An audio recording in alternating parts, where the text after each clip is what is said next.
Hello students and friends, आप सभी का स्वागत करता हूं अपने यूट्यूब चैनल एसएस एजुकेशन के इस लाइव क्लास में।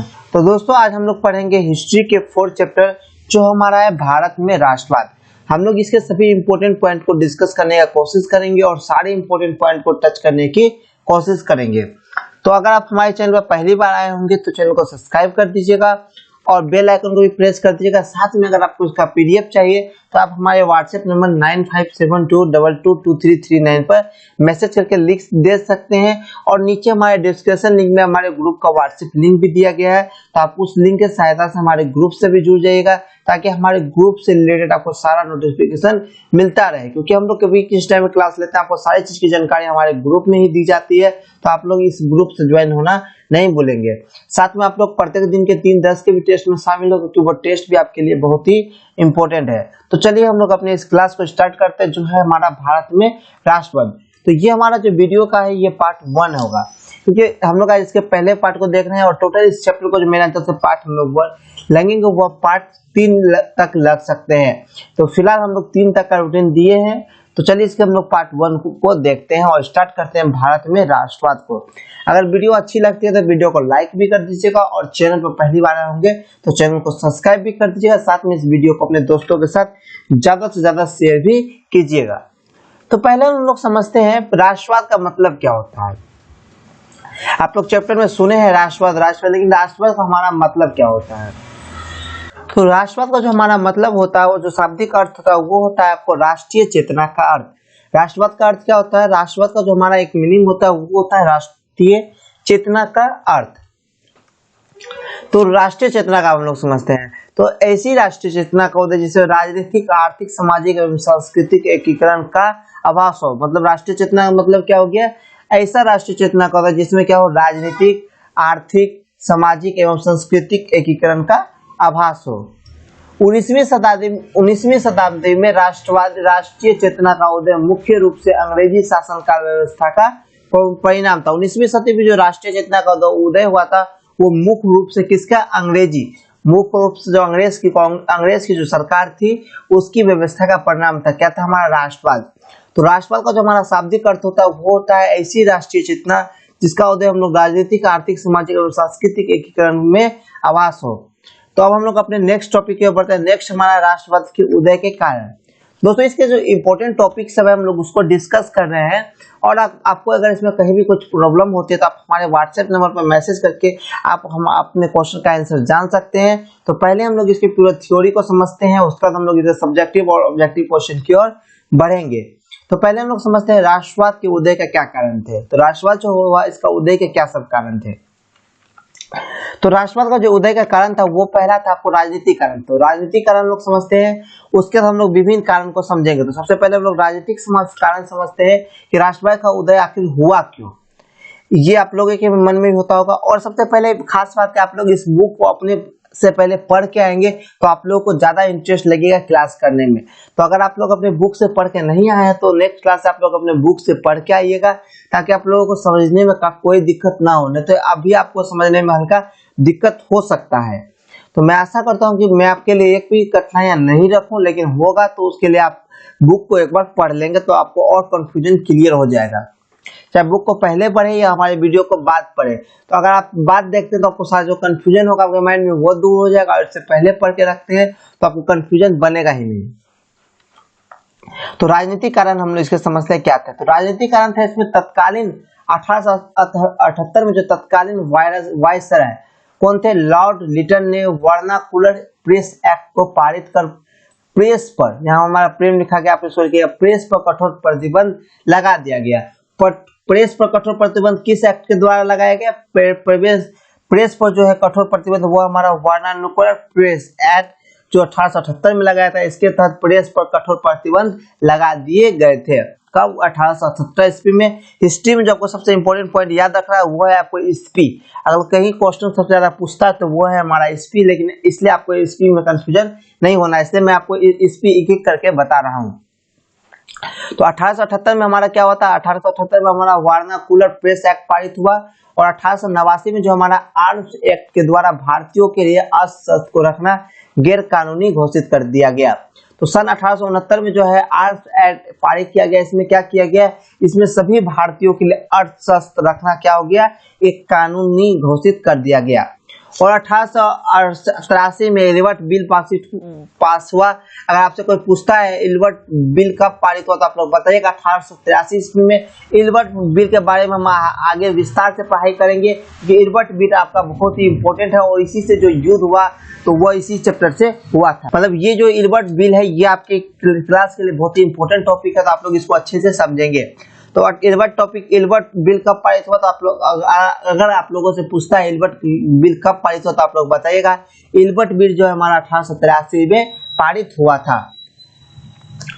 और सन 1899 ईस्वी में लॉर्ड कर्जन ने कोलकाता एक्ट पारित किया था। कब, 1899 में। तो 1878 में जो हमारा एक्ट पारित हुआ हुआ है वर्नाकुलर प्रेस एक्ट। 1879 में जो प्रेस जो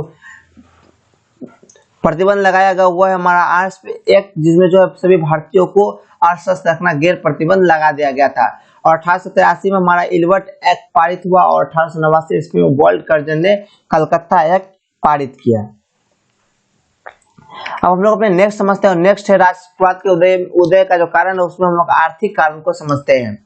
तो राष्ट्रवाद के उदय में आर्थिक कारण क्या थे, तो आर्थिक कारण को हम लोग सिंपली मैं बताता हूँ, आप मेरे बातों को सुन के समझने की कोशिश करेंगे तो आप लोग मेरे बातों को समझे ताकि आप लोगों से कोई कंफ्यूजन ना हो और ये क्वेश्चन आप लोगों से पूछता भी है।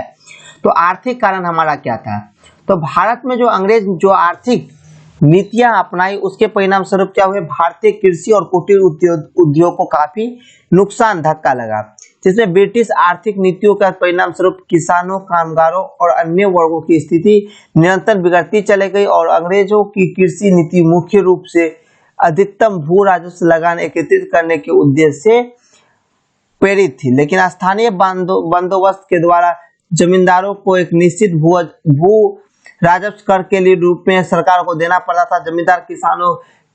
जमींदार जो है किसानों से उसे कहीं से अधिक लगान वसूल करते थे जितना कि उन्हें सरकार देना होता था। वो क्या कहते हैं, हमसे मजदूर से जो इकट्ठा लेने आते थे वो अंग्रेज सब जो है वो उसे जितना उसका होता उससे ज्यादा भी वो लोग उसूल रहे थे। तो इसी के खिलाफ ये सब हमारे आर्थिक कारण थे, किसके, राष्ट्रवाद के उदय के कारण के। अब हम लोग सामाजिक कारण को समझते हैं। राष्ट्रवाद के उदय के कारण सामाजिक कारण क्या थे, तो सामाजिक कारण ये थे कि राष्ट्रवाद के उदय में ब्रिटिश सरकार के प्रजाति भेद और नीति में भी महत्वपूर्ण कारक थे। अंग्रेज अपने श्रेष्ठ समझते थे और भारतीयों को हे दृष्टि से समझते थे।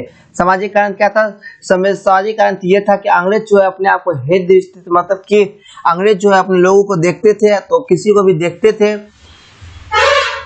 तो उसको लोग बुआ जो है आपको श्रेष्ठ समझते थे, क्या समझते थे, लेकिन अंग्रेज जो है अपने आप को श्रेष्ठ समझते थे और वो जो किसी दूसरे व्यक्ति को देखते थे जो अंग्रेज के नहीं तो उससे जो है वो आपको भेद करते थे, मतलब कि वो अपने आप को श्रेष्ठ समझते थे और जो है आपको हेम दृष्टि से देखते थे और जो दूसरे दल के रहते थे उससे वो हेम दृष्टि से समझते थे। आप लोग इस टॉपिक को अपने बुक में पढ़ लीजिएगा।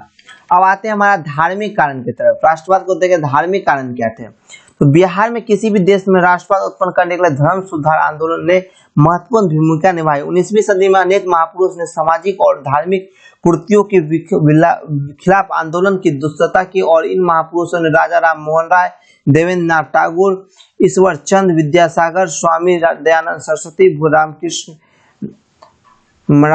परमहंस, स्वामी विवेकानंद के नाम से उल्लेखनीय है। इसके अलावा Williams, James, Max Muller, Charles आदि यूरोपीय विद्वानों ने भारतीय में धर्म ग्रंथों की अंग्रेजी शिक्षा ली। आप सभी इसको अपने बुक में अच्छे से पढ़ लेंगे। मैं यहाँ आपको सिर्फ हल्का हल्का ब्रीफ कराया था कि इसमें टाइपिंग करने से मुझे कुछ भी अच्छा नहीं लग रहा था तो मैंने सोचा आप लोगों को ऐसे ही बता दूं। इस जो क्लास चैप्टर का सबसे इंपॉर्टेंट क्लास होगा ये आपका कल होगा, तो सबसे इंपॉर्टेंट क्लास आपका होने वाला है इस चैप्टर का वो आपको कल होगा। यहाँ थोड़ा बहुत हम लोग ब्रीफ समझते हैं और सबसे ज्यादा जो ऑब्जेक्टिव क्वेश्चन या सब्जेक्टिव क्वेश्चन जो आपके एग्जाम में पूछा जाएगा वो कल के क्लास से पूछा जाएगा। तो कल के क्लास को आप लोग मिस नहीं कीजिएगा क्योंकि कल के क्लास आप लोगों के लिए बहुत ही इंपॉर्टेंट है। तो आज भी इंपॉर्टेंट टॉपिक है। इसके बाद राष्ट्रवाद में उदय के कारण उतना इंपॉर्टेंट टॉपिक नहीं था, लेकिन अब जो आपका जो है प्रथम विश्व युद्ध के कारण और परिणाम जो है ये आपके सिलेबस का बहुत ही इंपॉर्टेंट टॉपिक है, तो आपको इसको समझना अब जरूरी है। तो चलिए मैं आपको अब समझाना का कोशिश स्टार्ट करता हूं। तो प्रथम विश्व युद्ध कब हुआ था? तो प्रथम विश्व युद्ध विश्व इतिहास की एक महत्वपूर्ण घटना थी। प्रथम विश्व युद्ध क्या है? अगर आपसे कोई प्रथम विश्व युद्ध के बारे में पूछा तो आप लोग बताइएगा प्रथम विश्व युद्ध विश्व इतिहास का एक महत्वपूर्ण घटना थी। उसके बाद प्रथम विश्व युद्ध 1914 में प्रारंभ हुआ था। अगर आपसे कोई पूछा प्रथम विश्व युद्ध कब प्रारंभ हुआ तो आप बताइएगा प्रथम विश्व युद्ध 1914 ईस्वी में प्रारंभ हुआ था। और यह प्रत्यक्ष यूरोपीय देशों की औपनिवेशिक समाजवादी प्रतिस्पर्धा का परिणाम था। यह क्या था? यह प्रत्यक्षतः यूरोपीय देशों की औपनिवेशिक साम्राज्यवादी प्रतिस्पर्धा का परिणाम था। यह युद्ध 4 वर्षों तक लड़ा गया था, मतलब 1928 तक यह युद्ध चलने वाला था।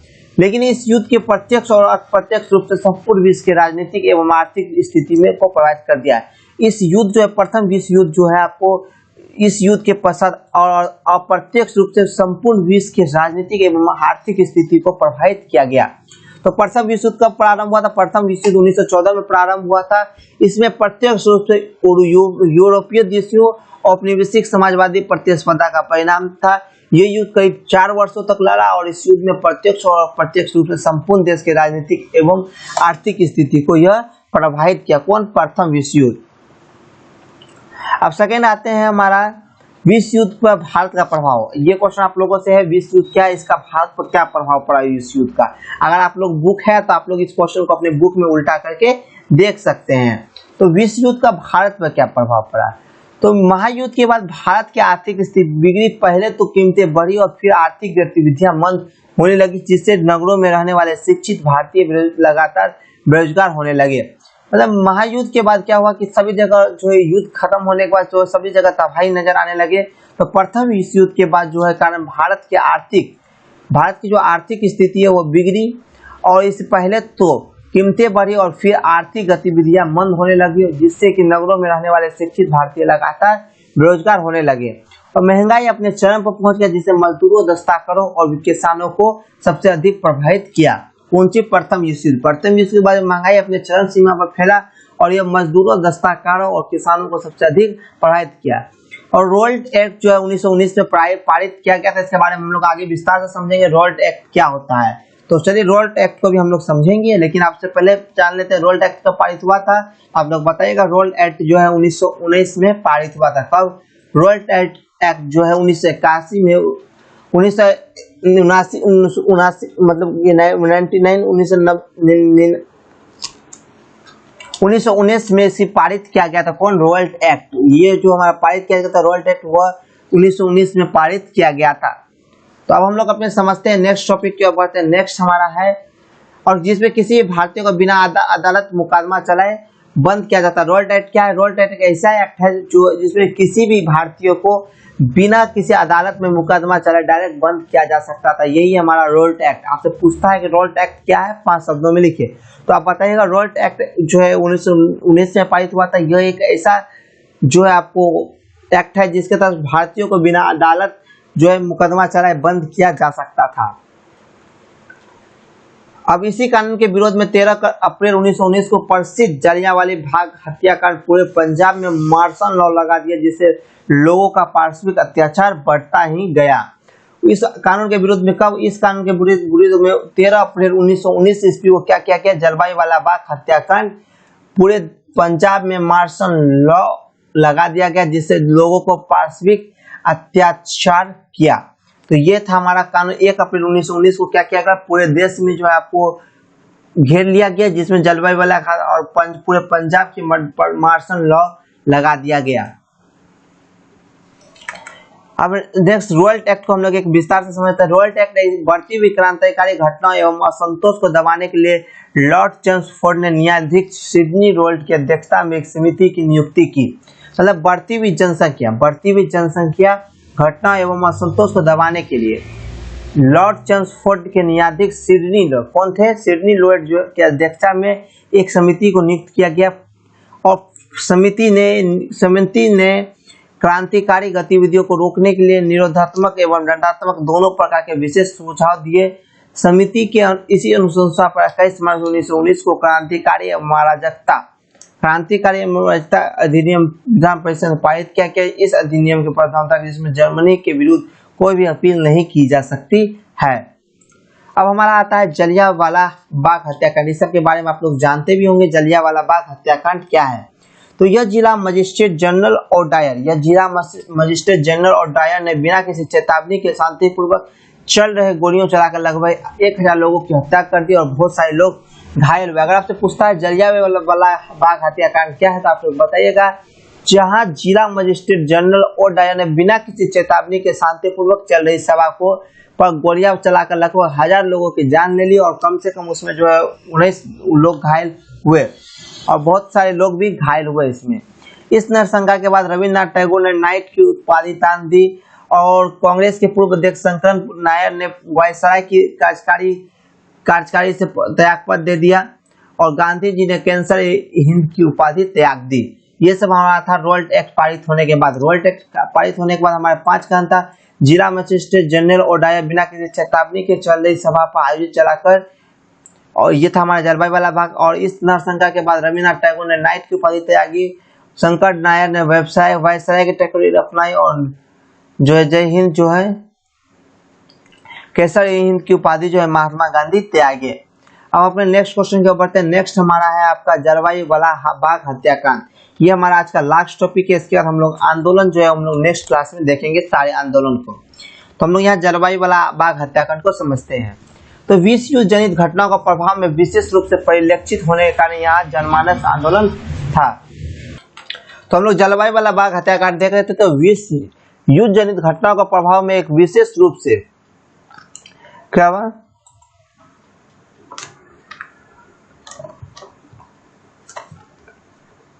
मैं यहाँ हाइलाइटर का यूज कर लेता हूँ तो ज्यादा बेस्ट रहेगा। तो अब आप लोग यहाँ समझिए, यहाँ हमारा विश्व युद्ध ने जनित घटनाओं का प्रभाव को विशेष रूप से क्या क्या परिलक्षित दिया और यह जनमानस आंदोलन कायरत किया। और 6 अप्रैल 1919 को रोल्ट एक्ट के विरुद्ध में देशव्यापी आंदोलन हड़ताल आयोजित किए गए थे। कब? 6 अप्रैल 1919 को रोल्ट एक्ट के विरुद्ध देशव्यापी हड़ताल आयोजित की, क्योंकि इस एक्ट में किसी भी भारतीय को बिना मुकदमा चलाए भी अरेस्ट कर लिया जा सकता है और उसका मुकदमा नहीं चलेगा, उसे सजा भी सुनाई जा सकती है। इसके बाद 9 अप्रैल 1919 को, इसके बाद क्या हुआ, 9 अप्रैल 1919 को 2 सदस्यीय डॉक्टर सत्यपाल एवं किचलू को गिरफ्तार कर लिया गया। 2 वर्षों के बाद किसको, स्थानीय नेता डॉक्टर सत्यपाल और किचलू को गिरफ्तार कर लिया गया। इनकी गिरफ्तारी के विरोध में 13 अगस्त 1919 को जलवायु वाला बाग में एक सार्वजनिक सभा बुलाई गई थी। कब? 13 अप्रैल 1919 को जलवायु वाला बाग में एक सार्वजनिक सभा बुलाई गई थी। इनकी गिरफ्तारी के बाद सभा बुलाई गई थी और इसमें जो हम लोग नेक्स्ट क्लास में देखेंगे वो इसके इंपॉर्टेंट खिलाफत आंदोलन और सहयोग आंदोलन के बारे में समझेंगे। अगर वीडियो अच्छी लगती है तो वीडियो को लाइक कर दीजिएगा, साथ अपने दोस्तों के साथ भी शेयर कीजिएगा ताकि आपके सभी दोस्त भी जान सके, पढ़ सके। कल हम लोग इसके नेक्स्ट पार्ट को देखेंगे जिसमें हम लोग खिलाफत आंदोलन और सहयोग आंदोलन के बारे में समझेंगे। और जितने भी स्टूडेंट क्लास किए थे, जो भी स्टूडेंट अपना अटेंडेंस बनाए थे, वो इस समय का अपना स्क्रीनशॉट लेके भेज देंगे। 3:35 के बाद का किसी भी टाइम का, तो आपका अटेंडेंस आज का बन जाएगा। तो मिलते हैं एक नई वीडियो के साथ, तब तक के लिए बाय।